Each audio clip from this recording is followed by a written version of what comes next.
ఉగ్రవాదంపై పోరుకు బాసట. ఉగ్రవాదంపై భారత్ జరిపే పోరాటానికి మద్దతుగా నిలుస్తామని రష్యా, జపాన్ విస్పష్టమైన హామీ ఇచ్చాయి.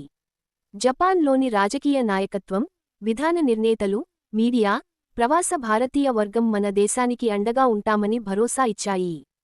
ప్రపంచ వేదికలపై పాకిస్తాన్ వైఖరిని ఎండగట్టేందుకు, ఉగ్రవాదంపై పోరాటానికి అన్ని దేశాల మద్దతు సాధించేందుకు కేంద్ర ప్రభుత్వం ఏర్పాటు చేసిన అఖిలపక్ష బృందాల జపాన్, రష్యా పర్యటనలు శనివారం ముగిశాయి. రెండు దేశాల్లో పలు వర్గాలతో ప్రతినిధుల బృందాలు చర్చలు జరిపి మద్దతు పొందాయి.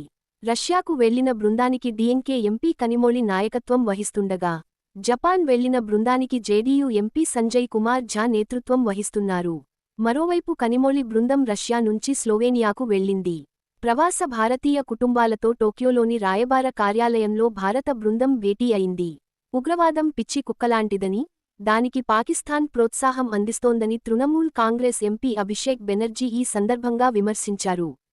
భారత్ దాడుల్లో హతమైన ఉగ్రవాదుల అంత్యక్రియలకు పాకిస్తాన్ సైనికాధికారులు హాజరైన విషయాన్ని గుర్తు చేస్తున్నామని పేర్కొన్నారు. భారత్ మౌనంగా ఉండదు. శశి థరూర్. కాంగ్రెస్ సీనియర్ నేత శశి థరూర్ నాయకత్వంలోని బృందం విదేశాలకు బయల్దేరింది.